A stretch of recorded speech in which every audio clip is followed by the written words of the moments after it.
គ្រប់ជំរាបសួរតែជនមកចាស់មកថ្មីបងប្អូននៅក្នុងបណ្ដាញសង្គមទាំងអស់ណាបងប្អូនដែលតាមដានជើង running page BLN Shoe Store ណាបងប្អូនណាថ្ងៃនេះមកធ្វើវីដេអូបង្ហាញជើងមកគូបងប្អូនប្រភេទ running សុំអិចបងប្អូនសុំអិចបងប្អូនប្រហែលជាធ្លាប់ប្រើច្រើនទេមិនថាបងប្អូនយុវវ័យឬក៏វ័យណាទេខ្ញុំធ្លាប់ឃើញប្រើច្រើនបងប្អូនណាហេតុអីបើខ្ញុំយកវីដេអូនេះមកធ្វើភាសាទៀតដើម្បីចង់បង្ហាញបងប្អូនថាជើងនេះបងប្អូនមើលដៃខ្ញុំតែខ្ញុំច្បាច់ទៅបងប្អូនបាទហើយខ្ញុំបាច់តិចទេបាទហើយមានបាត់កបោមកប្រទេសទៀតអញ្ចឹងបងប្អូនសម្រាប់ running បងប្អូនសម្រាប់ជាកីឡាករអ្នករត់អីបងប្អូនណា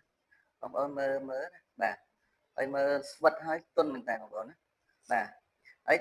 បងប្អូនមើលប៉ុណ្ណឹងដឹងហើយបាទខ្ញុំថាជើងនឹងជាប្រភេទជើងមិនទេចាបាទហើយដូចជាចូលមកបានខ្លះដែរអញ្ចឹងអាចមានសាយតែអត់ទាន់ដឹងថាវាមានសាយណាខ្លះហើយប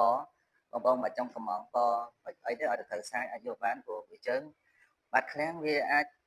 មានខ្លះអត់ខ្លះអញ្ចឹងណាបងប្អូនណាបាទអញ្ចឹងឲ្យទៅត្រូវសាយបងប្អូនឃើញប្រភេទអីបាននេះបងប្អូនមិនទៅនេះទេមិនទៅចង់បានអីនេះអីឲ្យទៅត្រូវបងប្អូនមើលស្អាតណាបាទដូចខ្ញុំធ្វើវីដេអូបង្ហាញបងប្អូនឃើញទេបាទស្អាតមែនតើណា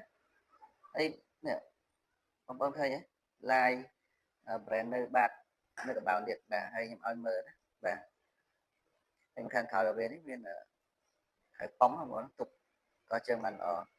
ហើយដូចខ្ញុំច្បាច់ឲ្យឃើញអញ្ចឹងបាទមិនចាំទៅនិយាយច្រើនហើយដៃខ្ញុំអត់ប្រឹងទេណាហើយខ្ញុំឃើញផលិតផលវាល្អមែនណាឃើញទេបាទអញ្ចឹងបងប្អូនដែលតម្រូវការមិនថាបងប្អូនអាជីពឬក៏អ្នកកីឡាឬក៏អ្នកហាត់ជីមអីក្នុងក្លឹបទេបងប្អូនណា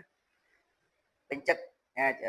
ឆាតតាម page បានមើលតាម like បានបងប្អូនណាបាទអរគុណច្រើនសម្រាប់ការតាមដានវីដេអូនេះសូមអរគុណសម្រាប់អតិថិជនចាស់អតិថិជនថ្មីទាំងអស់ណាអរគុណបាទ